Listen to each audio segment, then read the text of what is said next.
আমি রহমত দেই, মাগফিরাত দেই, নাজাত দেই।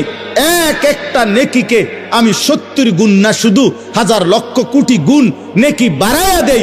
এত কিছু দিয়ে আমি চেয়েছি যেন আমার বান্দা জান্নাতি হয়, মুত্তাকি হয়। তুমি বান্দা কদর করো। আর যদি কোনোভাবেই কদর না করে, তো শেষ কথা হলো, মনে রাখবেন, রমজানকে যে কদর করে না, রমজানেও যে গুনাহ করে, রমজানেও যে জাহান্নাম থেকে বাঁচার চেষ্টা করে না, রমজানেও যে জান্নাতের আমল করার চেষ্টা করে না, ভাই আমার, ছেলেরা আমার, বাবা আমার, পর্দার আড়ালের মা বোন আমার, সবাইকে এই শেষ কথা বলি। আল্লাহ রসুল বলছে, জিব্রাইল আইসা রমজানের শেষ দিন নবীজিকে আইসা বলে গেছে, ইয়া রসুল আল্লাহ, এত বড় রমজান পেল, ইফতার, সাহারি, তারাবি, এতেকাফ, শবে কদর, প্রতি ঘন্টা মিনিটে এত মাফ নেওয়ার সুযোগ থাকার পরেও যেই নাফরমান জাহান্নাম থেকে বাঁচার চেষ্টা করে নাই, গুনাহ থেকে আল্লাহর কাছে মাফ নেয় নাই, জান্নাতের জরুর আশা পূর্ণ করতে পারে নাই, আমল করতে পারে নাই, খোদার কসম নবীজি বলছে, জিব্রাইল আইসা বলছে, ইয়া রাসূলুল্লাহ, এমন নাফরমানের উপরে আল্লাহর লানত, আল্লাহর লানত, লানত, লানত। নবী বলছে আমিন, আমিন। মানে নবী বলছে, হ জিব্রাইল, আমিও বললাম আল্লাহ, এমন লানত আপনি কবুল করেন এই নাফরমান উম্মতের উপরে, আমি নবীরও লানত। যা, তোর রূপে খোদার লানত পড়ুক।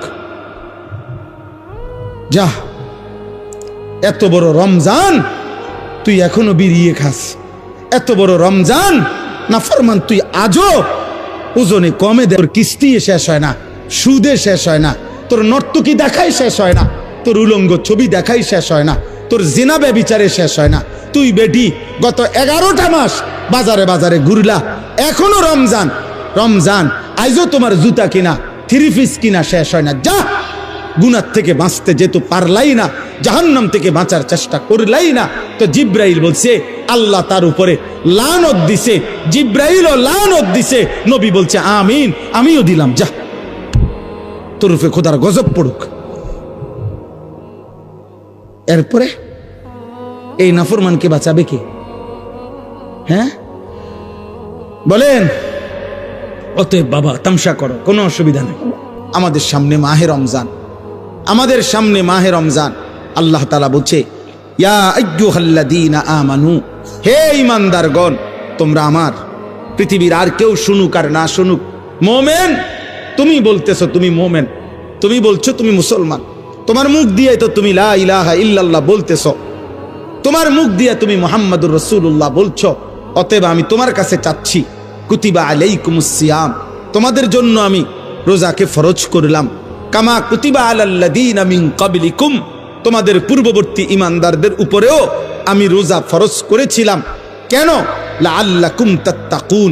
আল্লাহ বলছে, গত 11 মাসে আমি চেয়েছি তোমাকে মুত্তাকি বানাইতে। আমি 11 মাস ধরে বলছি, ইত্তাকুল্লাহ, ইত্তাকুল্লাহ, ইত্তাকুল্লাহ, আল্লাহকে ভয় করো, আল্লাহকে ভয় করো, আল্লাহকে ভয় করো, আল্লাহকে ভয় করো।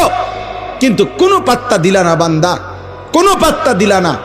ঠিক আছে বান্দা, যাও, আমি আল্লাহ আবারও দয়া করে সব বাদ দিলাম, 11 মাস বাদ, যাও, একটা মাস মাত্র এবার, আইয়ামাম মাদুদাত, 30টা দিন গোনা গোনা, 30 দিন, 31 দিন হবে না, 32 দিন লাগবে না, 30 দিন, 30 দিন, কথা কথাই, প্রয়োজনে একদিন কমায় এলামু, 29 দিন, হয় 29 নয় সর্বোচ্চ 30, 30টা দিন তুমি রমজান পালন করবা, একটা গুনাহ করবা না। চুরি, ডাকাতি, জিনা, ব্যভিচার, মদ, জুয়া, অশ্লীলতা, বেহায়াপনা, অসভ্যতা, নোংরামি, বেপরদিগি, উলঙ্গতা, অসভ্যতা, হারাম উপার্জন করবা না। আর জিকির করবা, তিলাওয়াত করবা, রোজা রাখবা, ইফতার করবা, সাহারি খাবা, তারাবি পড়বা, শেষ দশকে এতেকাফ করবা, শবে কদর তালাশ করবা, প্রতিদিন কাঁদবা, দোয়া করবা, মুনাজাত করবা। একটা মাস গুনে গুনে আমার ইবাদত আমলে কাটাইবা, গুনাহ থেকে বেঁচে থাকবা। আল্লাহ বলেন, আমি 30 দিনেই তোমারে মুত্তাকি বানায়া জান্নাতি বানায়া দেব, লাআল্লাকুম তাত্তাকুন। আল্লাহ তাআলা বলছে, বান্দা, কঠিন হবে না, কষ্ট হবে না, দেখো তুমি নিয়ত করলে পারবা। এখানে আছে, ইউরিদুল্লাহু বিকুমুল ইউসরা ওয়ালা ইউরিদু বিকুমুল উসরা। আল্লাহ তাআলা বলে, বান্দা, আমি যেমনে যেমনে রমজান সাজাইছি, রমজান, রোজা, ইফতার, সাহারি, তারাবি, এতেকাফ, শবে কদর, যেটা যেমনে সেটিং করছি, আল্লাহ বলে বান্দা বিশ্বাস করো, আমি আল্লাহ খেয়াল রাখছি তোমার যেন সহজ হয়, কঠিন যেন না হয়। এইভাবে আমি আল্লাহ বিধানটা আমি নিজের হাতে সাজাইছি। ইউরিদুল্লাহু বিকুমুল ইউসরা, তোমার কঠিন হবে না, তোমার কঠিন হবে না। আমি জানি তোমার ভিতর বাহির, তোমার শরীরের যোগ্যতা কদ্দুর, এ তো আমি দিছি বান্দা। তোমার শরীর স্বাস্থ্য, তোমার জীবন যৌবন আমি দিছি। তুমি অসুস্থ প্রচন্ড, কোনোভাবেই তুমি পারবা না, তো ঠিক আছে, ফামান কানা মিনকুম মারিদান, তুমি যদি প্রচন্ড অসুস্থ হও, যে অসুস্থতা রোগ বেড়ে যাবে রোজা রাখলে, তো ঠিক আছে, যখন সুস্থ হও তখন তুমি কাজা করে নিও।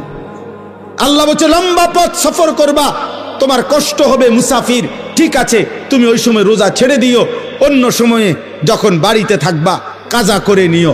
তুমি যদি একেবারে বৃদ্ধ দুর্বল হও, যে আর কোনোদিন সবল সুস্থ রোজা রাখার মতো যোগ্যতা তোমার ধারণা আর কোনোদিন হবে না, তো আল্লাহ বলেন অসুবিধা নাই, যাও ফিদিয়াতুন তুআমু মিসকিন, প্রত্যেক রোজার বিনিময়ে এক সাদকায়ে ফিতির, রমজানে যে ফিতরা দেন এই ফিতরা পরিমাণ একজন মিসকিনকে খাবার বা সমপরিমাণ মূল্য তুমি দিয়ে দাও।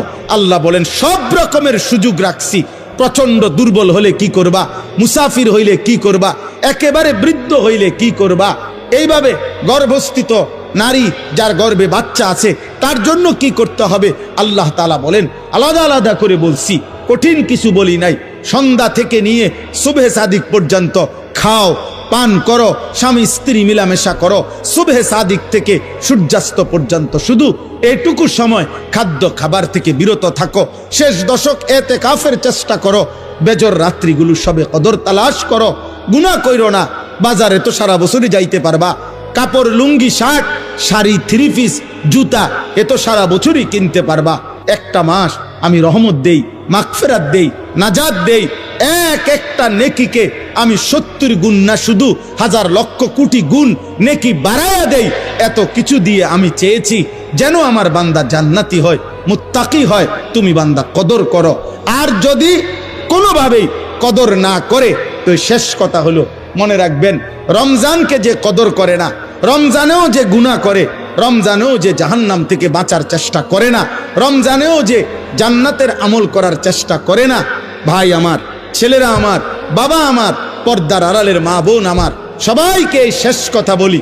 আল্লাহ রসুল বলছে জিব্রাইল আইসা রমজানের শেষ দিন নবীজিকে আইসা বলে গেছে, ইয়া রসুল আল্লাহ, এত বড় রমজান পেল, ইফতার, সাহারি, তারাবি, এতেকাফ, শবে কদর, প্রতি ঘন্টা মিনিটে এত মাফ নেওয়ার সুযোগ থাকার পরেও যেই নাফরমান জাহান্নাম থেকে বাঁচার চেষ্টা করে নাই, গুনাহ থেকে আল্লাহর কাছে মাফ নেয় নাই, জান্নাতের জরুর আশা পূর্ণ করতে পারে নাই, আমল করতে পারে নাই, খোদার কসম নবীজি বলছে, জিব্রাইল আইসা বলছে, ইয়া রাসূলুল্লাহ, এমন নাফরমানের উপরে আল্লাহর লানত, আল্লাহর লানত, লানত, লানত।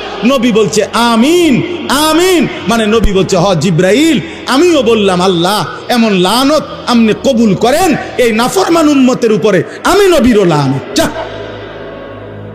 তোর রূপে খোদার লানত পড়ুক, যা। এত বড় রমজান তুই এখনো বিড়িয়ে খাস, এত বড় রমজান নাফরমান তুই আজও ওজনে কমে দে, তোর কিস্তি শেষ হয় না, সুদে শেষ হয় না, তোর নর্তকী দেখাই শেষ হয় না, তোর উলঙ্গ ছবি দেখাই শেষ হয় না, তোর জিনা ব্যভিচারে শেষ হয় না।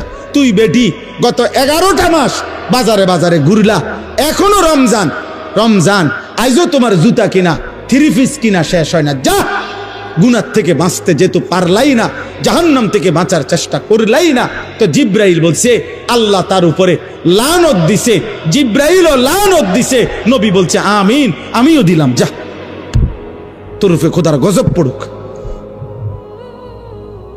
এরপরে এই নাফরমানকে বাঁচাবে কে? হ্যাঁ বলেন? অতএব বাবা তামসা করো, কোনো অসুবিধা নেই, এ কথা শেষ আমার। মনে রাখো, হাসি কান্না, আনন্দ বেদনা, সুখ দুঃখ, হ্যাঁ, আনুগত্য অবাধ্য, ঈমান কুফর, কোনো কিছুতেই পৃথিবী থামে না, তুমিও থামতা না, একদিন কবরেই চলে যাইতো। হাসলেও কাঁদলেও, সুখে থাকলেও দুঃখে থাকলেও, ইমানদার হইলেও নাফরমান হইলেও, আনুগত্য থাকলেও আনুগত্য না থাকলেও, সেজদা দিলেও মৃত্যু হবে, সেজদা না দিলেও মৃত্যু হবে।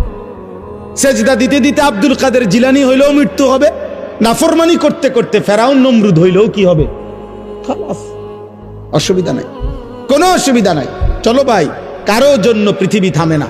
আমাদের কারো মৃত্যুতে, আমাদের কারো জন্মে সেকেন্ড, ঘন্টা, মিনিট, 1 সেকেন্ড থামে না। সময়ের গতি থামে? কথা বলে না। পৃথিবী থামে কারো জন্য? না না। কোন ক্ষমতাধরের মৃত্যু আর কোন ফকিরের মৃত্যু সময়ের কাছে সবাই বরাবর। সময় বলে আমি চলছি তো চলছি, কে মরলো, কে জিতলো, কে হারলো, কে জন্ম নিল, আমার তো সময়। আমি যাচ্ছি আখিরাতের দিকে, আমি যাচ্ছি কবরের দিকে। অকুল্লুম ফি ফালাকিন ইয়াসবাহুন। আল্লাহ বলে সব কিছু তার নির্ধারিত গক্ষপথে, গন্তব্যের দিকে, মানে আখিরাতের দিকে চলছে, সব চলছে। আমরা সবাই যাচ্ছি কোন দিকে? কথা বলে না। আমরা যাচ্ছি কোন দিকে ভাই? আখিরাতের দিকে, আখিরাতের দিকে। অতএব ব্যক্তি, ঘর, সংসার, পরিবার, দেশ, রাষ্ট্র, রাজনীতি, ক্ষমতা, সবকিছুতে আখিরাতকে প্রাধান্য দিবেন। বলেন ইনশাআল্লাহ, বলেন ইনশাআল্লাহ। ভোটের আগের দিনও আখিরাতকে প্রাধান্য দিবেন, ভোটের দিনও আখিরাতকে প্রাধান্য দিবেন, ভোটের পর দিনও আখিরাতকে প্রাধান্য দিবেন, আখিরাতকে প্রাধান্য দিবেন। কোনোভাবেই দুনিয়ার কাছে বিক্রি যাবেন না। আল্লাহ আমাদেরকে হেফাজত করেন, আল্লাহ আমাদেরকে কবুল করে নেন আমার ভাই। অতএব আলহামদুলিল্লাহ, আজকে এই মুবারক মাহফিলে অনেক কষ্ট করছেন আপনারা, এত লম্বা সময় সবর করছেন। আলহামদুলিল্লাহ, আল্লাহ তাআলা এই ফুলগড় বারেশ্বর মাদ্রাসা আল্লাহ কবুল করে নেন। আজকে যেই ছেলেরা হাফেজে কোরআন হয়েছে, আল্লাহ তাদেরকে কবুল করে নেন। যাদের সহযোগিতা করেছে, তাদেরকে হাদিয়া দিয়েছে বিভিন্ন রকমের, মাশাআল্লাহ, আল্লাহ তাআলা তাদের সবাইকে কবুল আর মঞ্জুর করে নেন। আমার একটা ছোট্ট পরামর্শ আছে, সেই পরামর্শটা হইল, না মানলেও সমস্যা নাই, বাকি আমি আমার পরামর্শ হইল, ওই যেই প্রবাসী কল্যাণ সংস্থার নাম বলছেন কি জানি, বারেশ্বর প্রবাসী কল্যাণ, বারেশ্বর প্রবাসী কল্যাণ সংস্থার কাছে, আপনাদের কাছে আমার পরামর্শ হলো, আমার আন্তরিক প্রশংসা হলো, প্রতি বছর যে হাফেজে কোরআন হবে তাকে একটা সাইকেল পুরস্কার দেওয়া হবে।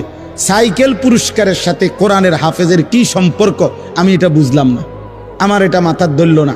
সাইকেলের সাথে কোরআন হেফজের সাথে সম্পর্ক কি হইল? এতে করে সে কি করবে? মানে হাফেজে কোরআন সাইকেল দিয়া আলাদা কি লাভবান হবে, এটা আমার মাথায় ধরল না। হ্যাঁ, এটা আমি বুঝলাম না।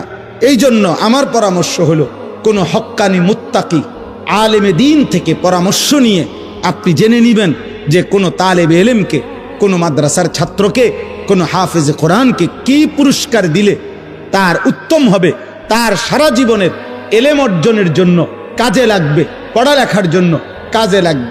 এখন এইটা দিয়ে যদি সে কালকার থেকে গোটা 1 মাস চরকির মতো সারাটা মুরাদনগর গড়ে, তাইলে প্রবাসী কল্যাণ সংস্থার নেকি কি হবে আমি বুঝি না। এই জন্য আমি এটা ফিরাইয়া নিতে বলি না।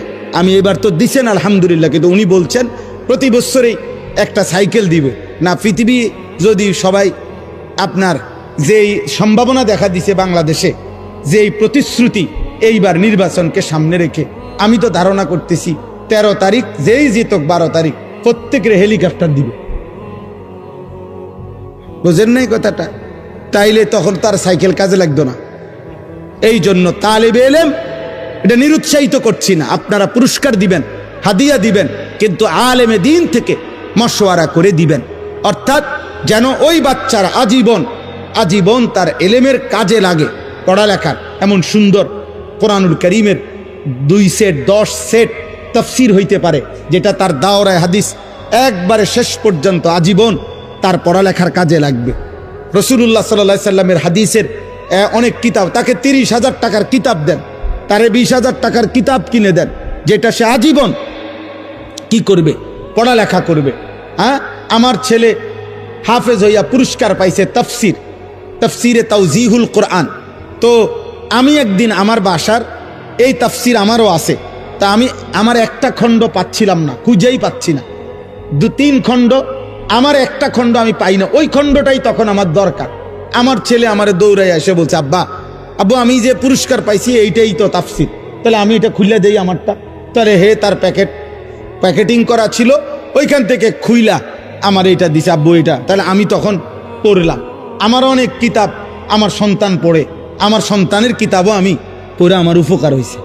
কথা বুঝছেন না? এই জন্য আগামী দিনে আপনাদের কাছে অনুরোধ রইল, সাইকেল না বরং তার এলেমের সাথে কোরআন সুন্নাহর এলেম শিখবে এমন কিছু, যার দ্বারা এরকম কিছু হাদিয়া দিলে সেটা বেশি পরিমাণে হোক, ইনশাআল্লাহ এতে বরকত হবে। আপনারাও সাদকায়ে জারিয়ার সওয়াব পাইতে থাকবে। কিতাব অল্প দিনে কি হয়ে যায় না, নষ্ট হয়ে যায় না, প্রজন্মের পর প্রজন্ম কিতাব পড়ে। অনেক যারা সম্ভ্রান্ত ফ্যামিলি এমন আছে যাদের পারিবারিক পাঠশালায় আরে পারিবারিক কুতুবখানায় লাইব্রেরিতে 100 বছর আগের দাদা পূর্বপুরুষের কিতাব বই কি আছে আছে সাজানো আছে। তাইলে বোঝা গেল যে এটা ফায়দা আসবে, এটা দীর্ঘমেয়াদী হবে। আল্লাহ তাআলা আপনাদেরকে তৌফিক দেন। এই মাদ্রাসার সাথে যার যত সম্পৃক্ততা আছে আল্লাহ কবুল করেন। আল্লাহ আজকের এই মেহমান উপস্থিতি সবাইকে কবুল করেন। বিশেষ করে আমার প্রিয় বন্ধু মাওলানা সিরাজুল ইসলাম ভাইকেও আল্লাহ তাআলা ভরপুর কবুল করেন। ছোটবেলার আমরা ছাত্র জীবনের দোস্ত ছিল, আজ অনেক দিন পরে দেখা হয়েছে। আল্লাহ তাআলা তাকে সুস্থতার সাথে আফিয়তের সাথে মানুষের কল্যাণে খেদমত করার তৌফিক দান করেন, আমিন। পবিত্র কোরআনুল কারীমের 2 নম্বর পারা 2 নম্বর সূরা, সূরাটির নাম সূরায়ে বাকারা। এই সূরার 183 নম্বর আয়াত আমি তেলাওয়াত করেছি। এই ছেলে, তোমার কি সমস্যা বাবা? আর এদিকে ফিরো, তুমি ওইদিকে ফিরে বসো। 183 নম্বর আয়াত সূরায়ে বাকারার। এই আয়াতটি আমি তেলাওয়াত করেছি মাহে রমজানকে সামনে রেখে। পবিত্র কোরআনুল কারীমের সূরায়ে বাকারার এখানে 5টা আয়াত, 183 থেকে 187, 183, 84, 85, 86, 87।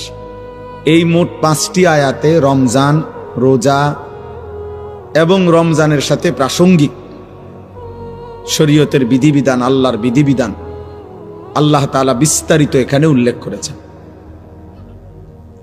আমাদের প্রিয় নবী সাল্লাল্লাহু আলাইহি ওয়াসাল্লামের একটা মোবারক কথা বলো না আব্বা, কথা বলো না।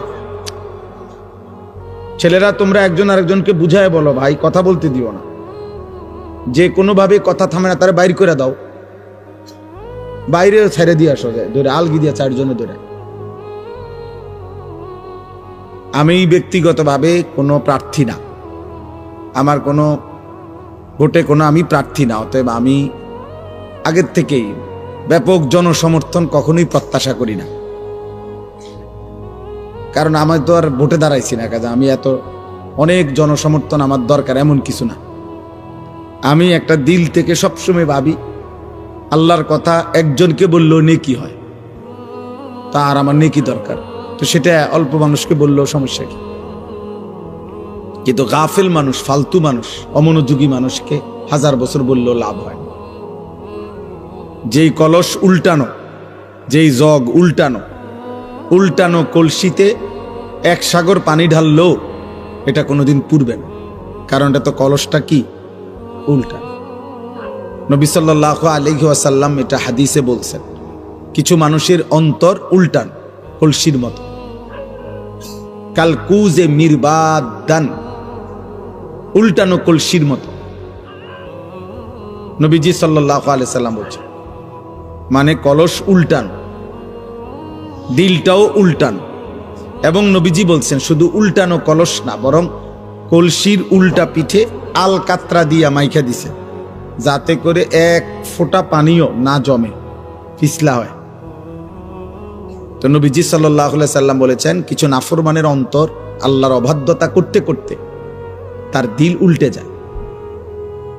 ফলে একটা সময় হয় এমন, লা ইয়ারিফু মারুফান ওয়ালা ইউনকিরু মুনকার, তখন আর কখনোই পরবর্তীতে আল্লাহর গজব যখন হয়, তখন আর কখনোই তার ওই উল্টা অন্তরে কোনো নেক কাজকে নেক কাজ মনে হয় না, কোনো গুনার কাজকে গুনাই মনে হয়। এটা মানুষের জীবনের সবচেয়ে বড় দুর্ভাগ্য। কারণ এটুকু অনুভূতি যদি কারো চলে যায়, তো তার জীবনে আর কিছু থাকে না। কম বেশি ভুল পাপ দোষ ত্রুটি আমাদের সবার আছে, হুজুরেরও পাবলিকেরও, ফির সাহেবেরও মুরিদ সাহেবেরও। কিন্তু বিষয়টা হলো অনুভূতি থাকা, নিজের বিবেক বোধ কাজ করে, আত্ম অনুভূতি আছে যে না, কাজটা আমি ঠিক করিনি।